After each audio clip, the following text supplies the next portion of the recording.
So I am thrilled to be here today. I flew in last night, and so I've got a lot of things to talk to you about.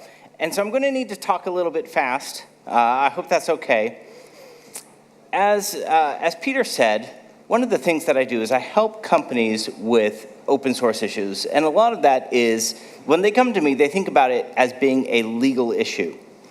And one of the things that I always need to tell them is that open source, in order to get it right, you not only need to understand the law, you also need to understand the technology, and you also need to understand the community. And if you get any part of that wrong, you are going to fail. Not only are you going to fail in your business objective, but you're also probably going to get the wrong legal answer, which is different than most people expect. What turns out that the things that people expect you to do in the context of an open source community end up having the force of law. In the meantime, what I have observed in helping lots of companies build or interact with communities is that there are rules associated with communities. And a lot of times, people don't realize that building a strong and successful and sustainable community is part of just following these rules. So that's what I'm going to talk about today.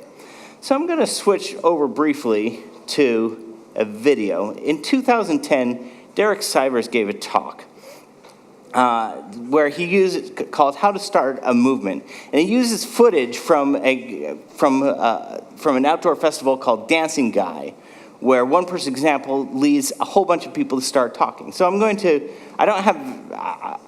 don't have audio on the laptop, so I'm going to start it playing for just a minute, and I'm going to be quoting a little bit from Derek.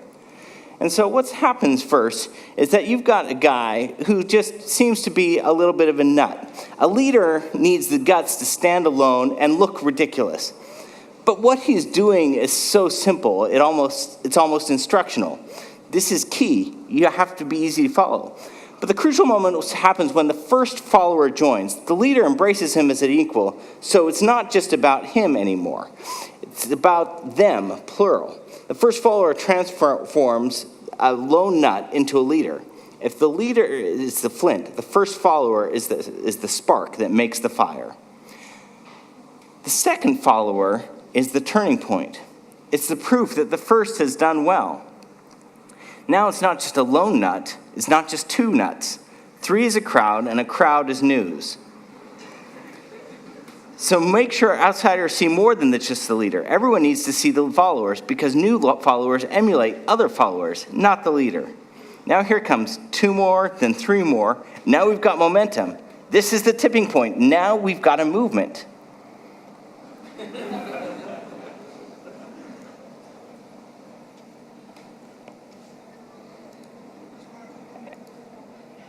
And so, but the big question is, if now we've got a movement, what comes next? A movement, to a certain extent, is, you could say, in our parlance, it's a community. He successfully started a community. He got a bunch of people excited. But, dancing at a festival, that's kind of exciting. That's kind of fun. Everyone's into it. Everyone's drunk or something. What do you do in order to make that thing sustainable? To avoid, at the risk of extending the metaphor a little bit too much, what happens when it's time to clean up? To pick up the trash that's left on the ground? To organize the next festival?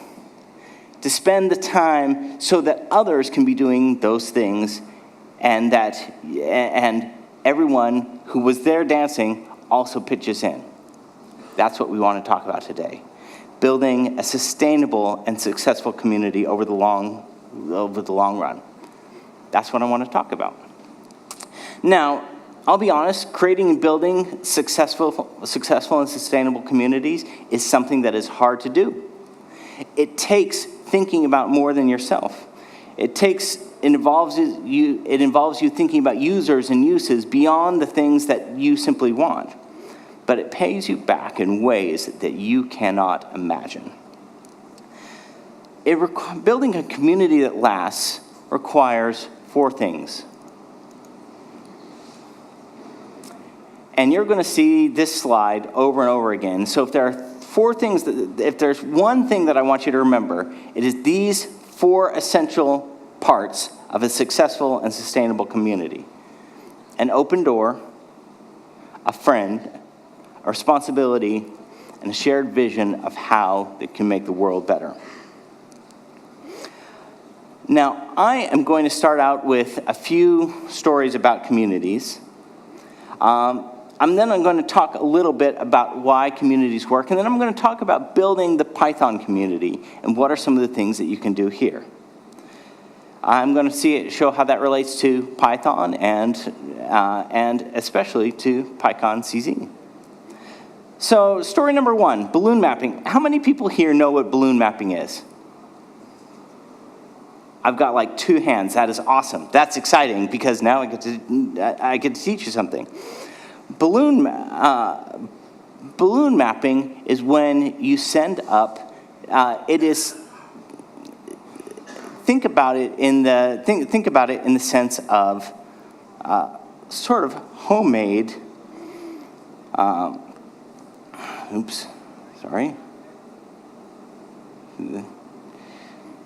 Think about it in the sense of sort of a homemade way of creating satellite footage. It started out actually with a few years ago, late 2010, early 2011, when I don't know how many of you remember or were aware of the Deepwater Horizon oil spill disaster that happened in the Gulf of Mexico. A few weeks after that, there was a person named Warren who realized, do you know what? He had tried to create good-looking aerial footage by using RC airplanes, and then he got all of a sudden the idea to use a balloon when he saw some other people who were taping their cell phone cameras to a balloon and letting it go up and taking the pictures. And he thought, this is amazing, we can do this. So he said, it would hardly seem necessary these days, but we're awash in remote imagery. Scores of satellites go around the Earth, and a lot of them, and we're used to having relatively high quality satellite imagery wherever. I mean, you can go on Google Earth, or you can look up exactly where we are. But as good as those tools are, they have their limits. Especially when it comes to mapping something and documenting something that is fast-moving, like environmental change or a particular disaster. What's more, the very best imagery is either top secret or commercially owned, and it requires a lot of money or time to procure, and it's just not available. And that is not necessarily something that those who are working on a shoestring budget to try and make these tools available to the public can really afford. So this is Western Carolina University. WCU was founded in 1889 to bring higher education to the western region of North Carolina. Now, North Carolina is in the United States. It's a decent state. No one has ever heard of Western Carolina University. This is not a high-profile university. This is not MIT. This is not Harvard. This is not UCLA. Before I had even looked into this, I had not heard of Western Carolina University. But they were the ones who came up with this. They had something that was more powerful than the prestige of MIT or Harvard. They had the public lab. Now, the public lab was something that was formed, inspired by the information blackout surrounding this BP oil disaster.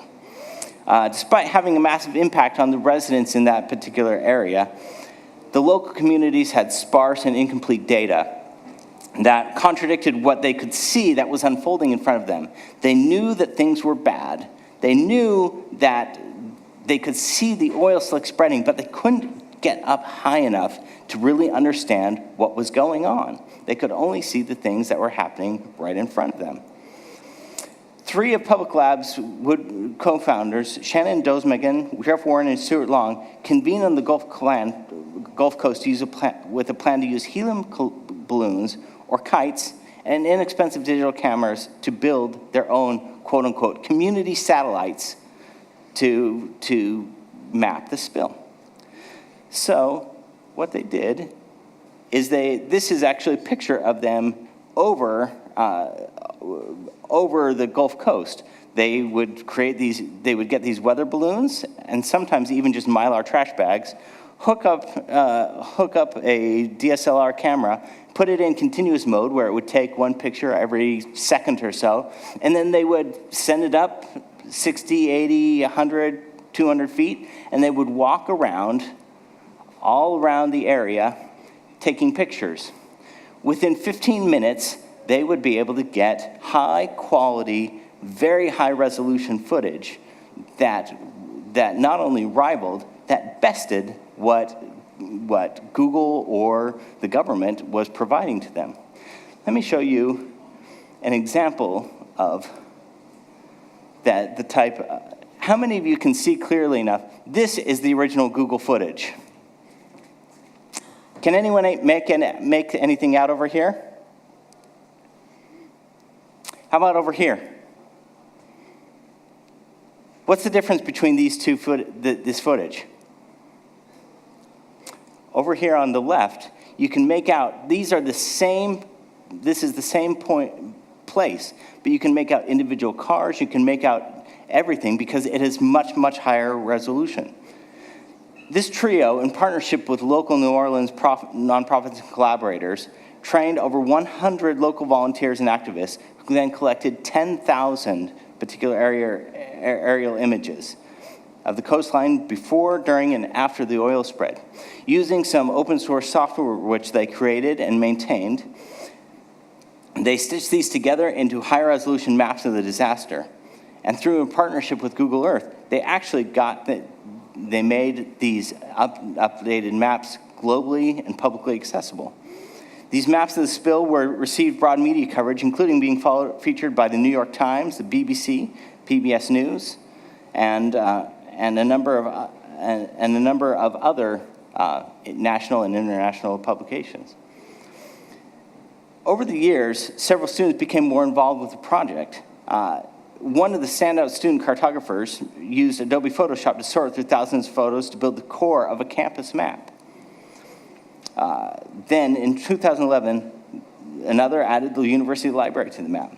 The improvements to the university's map, as seen from above, were so dramatic that Google started using them as its default view for its satellite view. You can tell the area where they had community mapped, and the area where Google had satellite mapped. Within this area, they actually had the students each year. They would bring in, and they had a cartography class, and they would show them what they had done each year. And the new students were so excited that they raised their hand and said, "How can I help?" And so every fall, you would see lots of students walking around the campus with pulling balloons or pulling kites, taking pictures of the new areas of campus.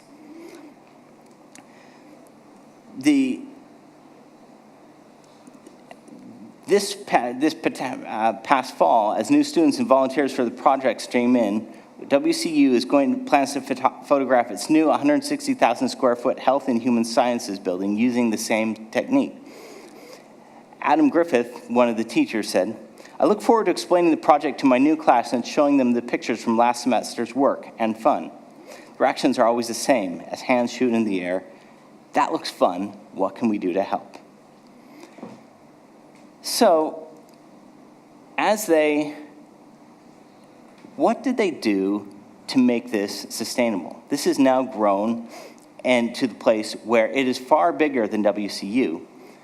They now have teams that go out all over the world to map sensitive, environmentally sensitive, politically sensitive, and other areas, such that they have hundreds and hundreds of separate mapping operations. What did they do? They built an architecture of participation. They had these same four things: an open door, a friend, a responsibility, and a shared vision. But how did they actually put it into effect? Well, I think that the easiest way to show this is actually to show their contribute page. I don't know if you can read this, but the very first thing is they said they had a contribute page. How do you get involved? That's the open door. Not only that, they said, here are ways to be part of the community. They had an increasing number of things that they could do. Just say and send an email right here. Ask for help. They encouraged people to become friends. They had events associated with public mapping. They had chats. They asked questions. These sorts of things. They encouraged the development of relationships and friendships amongst the people who were in the work. They then asked for contributions, not only in terms of just being involved, but if you'll look at this list from here going down, these are tasks of increasing importance, increasing difficulty that people could get. That was a ramp in which people could become more and more involved, starting from just asking questions to advocacy type work, helping maintain the open source software, developing teaching materials, and work all the way down to the creation of scholarly materials demonstrating the need and the use of the particular things that they had offered.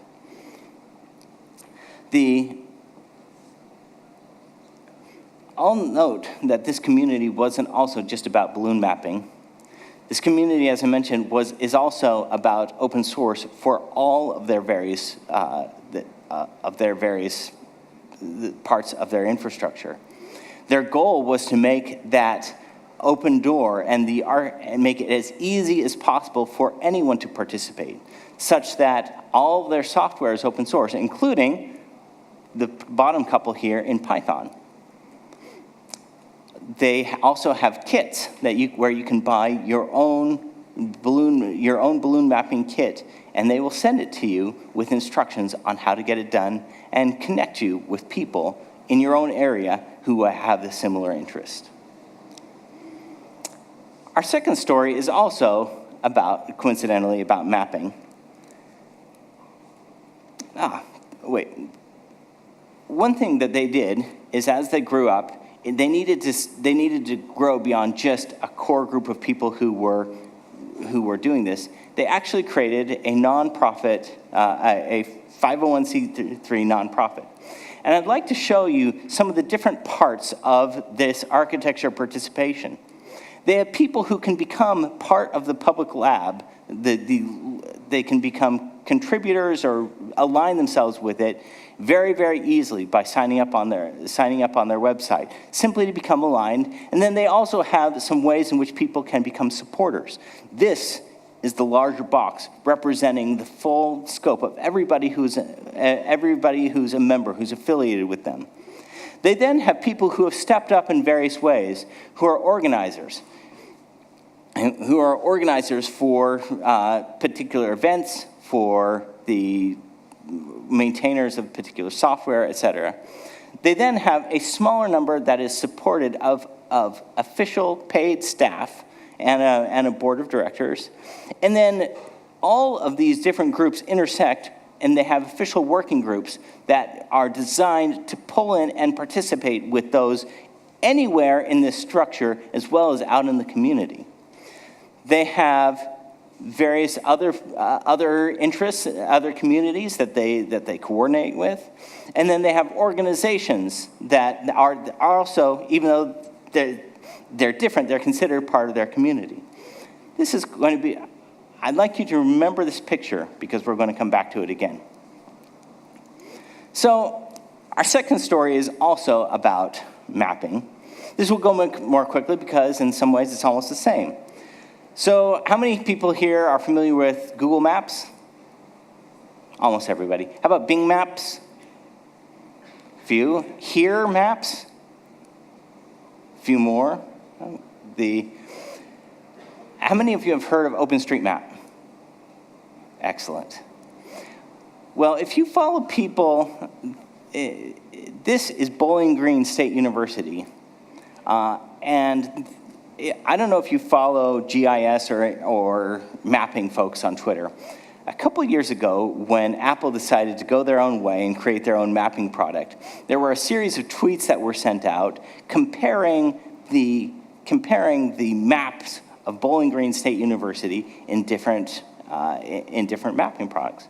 And so this is what the map looked like in iOS. This is Apple Maps' then new product.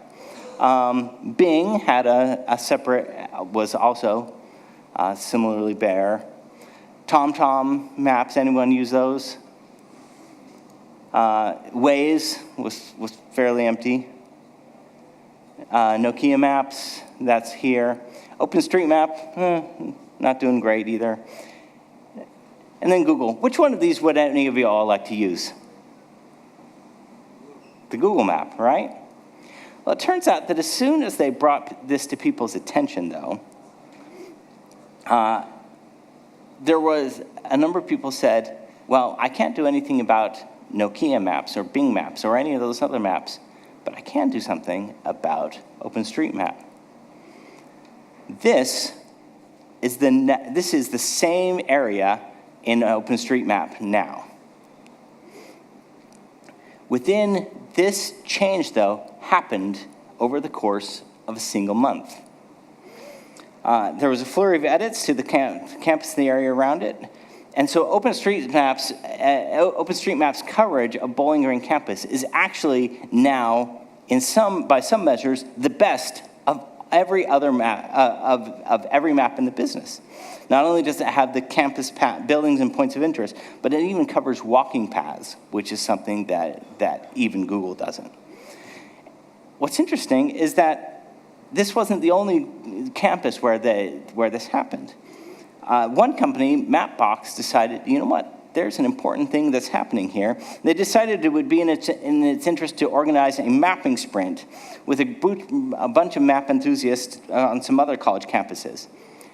And to find campuses that they thought would need more data added to OpenStreetMap, Mapbox started by looking at schools where students spent more time, let's say, looking at their phones and looking at maps on their phones than they did on their studies, which would probably be the party schools. And so it looked at the listing of the top 10 party schools and decided we're going to start with those. And so they found a handful that lacked building footprints and pathways, and they combed through all U.S. colleges with more than 2,500 students and emerged with a list of roughly 20 universities that needed additional features. So here's the University of Oregon before and after, Louisiana State University before and after, University of Florida before and after. My brother actually went to University of Florida. It is a party school. And so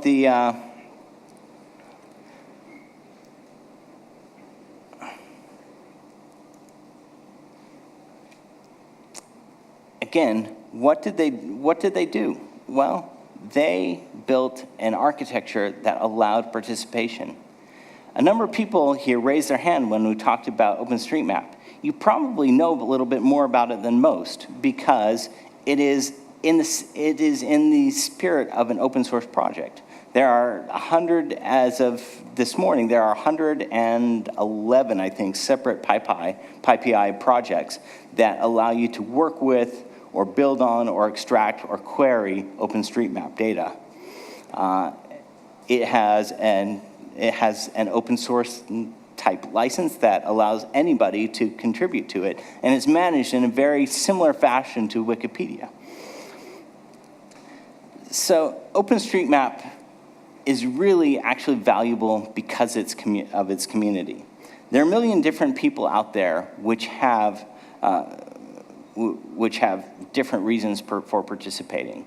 I mean, some of them just are people who really like cartography, really like maps. Some of those people have a home where they want to make sure that it is accurately represented. Other people want other things. Now, how does this apply directly to the Python community?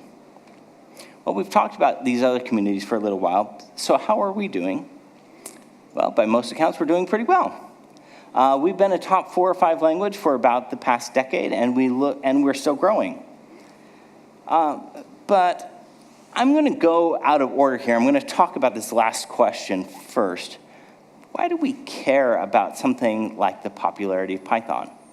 Well, aside from the thought that we just like sharing things that we like, this is actually an important piece of information and an important thing for us to support for technical reasons and for economic reasons. We need to keep on growing to avoid turning into something like small talk or tickle.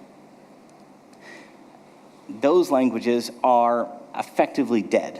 Now, you can argue that they're not actually dead, but it doesn't matter because they are not growing. They're losing mindshare, they're losing people, they're losing investment. And if we want to continue having events like this, if we want to continue having the opportunity to work and have hobbies, doing the sorts of things that we like, then we need to be concerned about the popularity of Python, which means that we need to be concerned about where it's going and the growth and the health of its community. Listen, let me be clear. I don't think that we're going to see anything wrong with Python. We're heading in the right direction. But this is the sort of thing that I worry about. I wanted to share 2 stories of people that are fairly recent arrivals to our community. As we go through the stories, I want you to pay attention to these first 2 questions as they apply to these 2 people.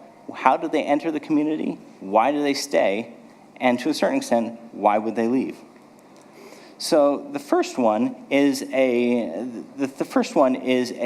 developer from Microsoft named Nina Zakharchenko.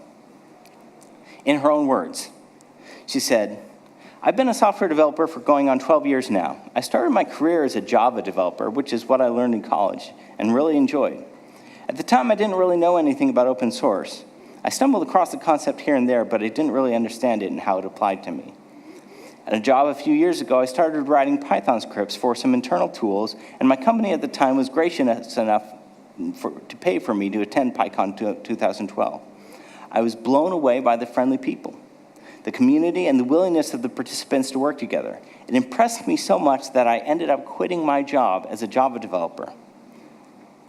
As an aside, I think that's a huge step up. I spent the summer going to the Recurse Center in New York, which is like a writer's retreat, but for programmers, in order to take the time to properly teach myself Python as well as a slew of other technologies. Since then, I've been lucky enough to do development work primarily in Python and to contribute back to the community. This year's PyCon in Cleveland, that just occurred, will be my 6th in a row, and I'm giving a talk on elegant solutions for everyday Python problems. The second story came from right here, from PyCon CZ. In the write-up from last year's conference, there was this, they quoted from this note from Wojtek Pelagic, and I'm probably butchering his name, unfortunately. "After I'd attended PyCon CZ last year, that's 2016, I decided to repeat it as soon as possible. And therefore, I arrived in Prague in June to see what's new with Python and meet old and new friends. This year, I didn't manage to find anyone to assist me through the conference. I'll note that Wojtek is blind. And so I decided to go alone. But time showed that I wouldn't be alone at all. There was literally almost not a single minute when I would not feel abandoned in this place. There was always someone around to help me or to talk to me. Whenever I'm surrounded by such people, it leaves a long-lasting positive feeling in me. And PyCon CZ 2017 was an exception." That's inspiring. That's really inspiring.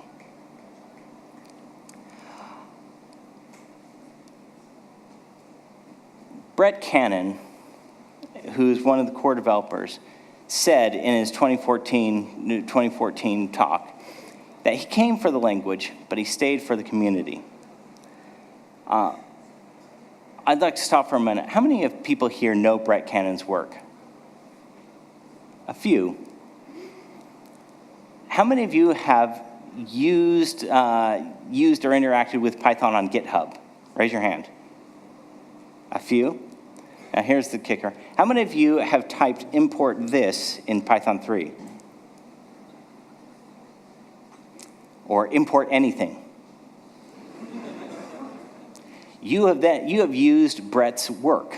He wrote importlib, among many other things, and he's been a core developer for a number of years. Turns out that he also recently moved to Microsoft and works there on their Python team. He came for the language, but he stayed for the community.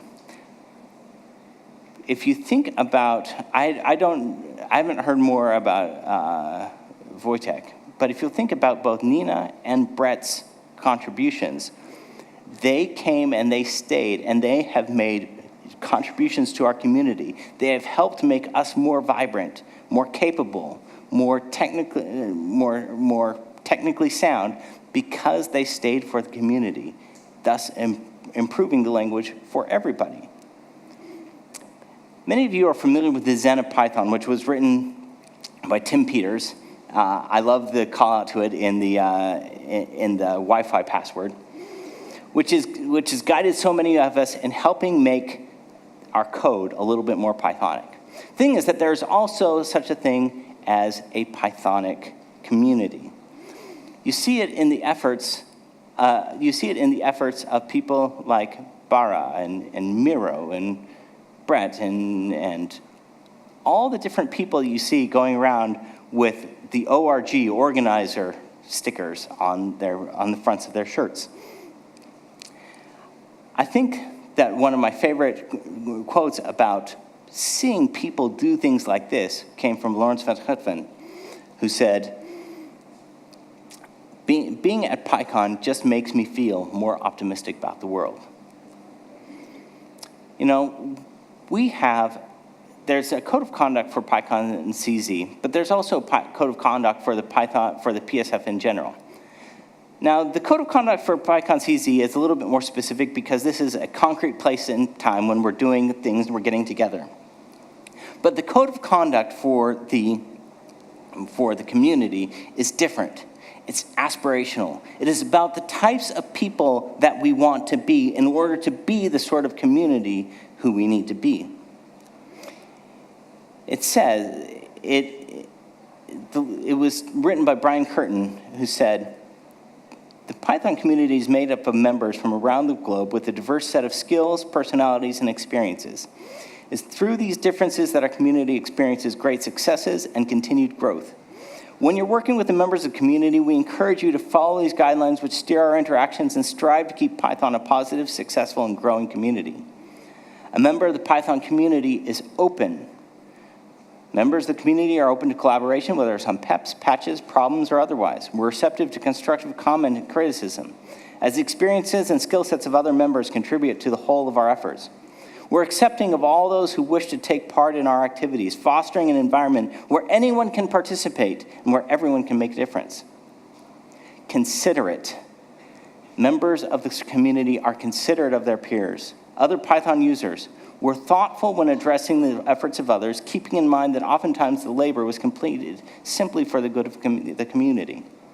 We're attentive in our communications, whether in person or online, and we're tactful when approaching those with different views. Finally, respectful.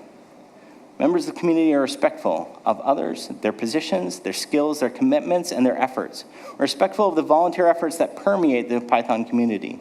We're respectful of the processes set forth in the community, and we work within them. When we disagree, we are courteous about raising our issues. Overall, we are good to each other. We contribute to this community not because we have to, but because we want to. If we remember that, these guidelines will come naturally. This is one of the most inspiring pieces of writing that I've ever come across. Because a lot of times people are talking and thinking these days about the bad things that can happen in communities, and frankly, communities have gotten a little bit of a bad rap. I think that we need to aim higher, to think about more than what not to do, and to put more focus on aspirationally who we want to be: open, considerate, and respectful. Now, what do we need in order for our community to be successful? We need the same things. We need an open door. We need to make sure that those who are, let's apply this to PyCon-ZZ. The door out there is not only literally open, but invite people to participate in the organization, and not only in the participation in the volunteering associated with this conference, but in the participation of the next. Go out of your way to meet other people. Be friendly, be kind, be considerate. I know that one of the motivating aspects for creating PyCon-ZZ 4 years ago was the growth and the development of the Python community here in this country. The best way that you can do that is by being one of those people who invites others to come with you and holds out a hand of friendship and becomes someone who they can trust. Give each person some sort of responsibility. We have the opportunity to contribute. One of the differences between the Python community and other communities is that in the Python other communities, you come there to be catered to. In the Python community, you come here to contribute. We invest in the things that we do. And we have a shared vision of how participating in these things can actually make the world a little bit better place.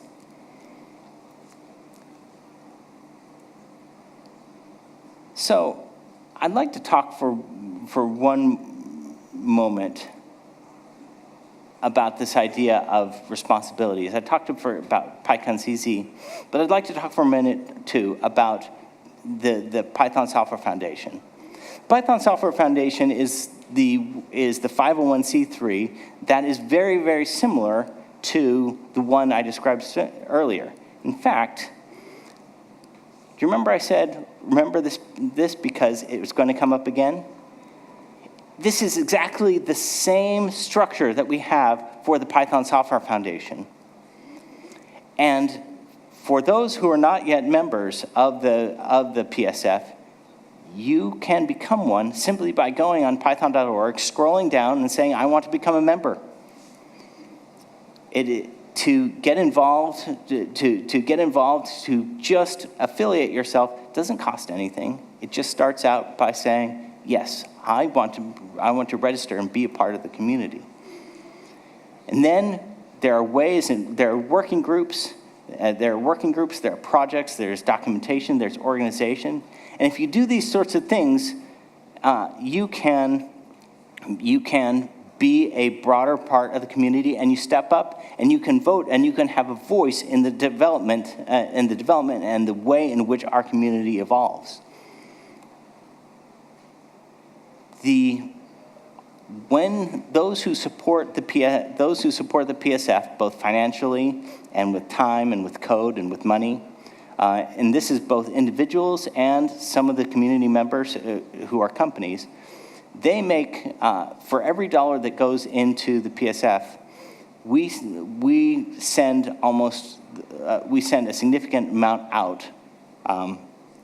We use most of it to actually keep the infrastructure running, PyPI, python.py.org, bugs.python.org, all those sorts of things, as well as, and then we also send out $250,000 last year to support conferences just like this one. So you'll notice when it says the gold sponsor was the Python Software Foundation, that's part, every time someone contributes to the Python Software Foundation, in one way or another, you're indirectly helping thousands and thousands of people learn about, participate in, or be a part of the Python community.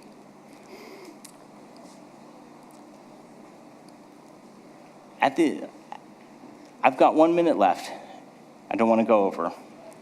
But I want to re-emphasize that one thing.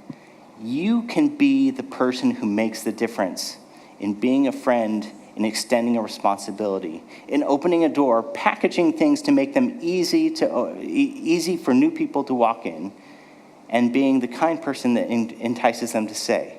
It is in your own interest to do so, not because this is only the place where we want to be, but because this helps us be able to do the things that we love and to make to make an improvement and a difference in this world. Thank you.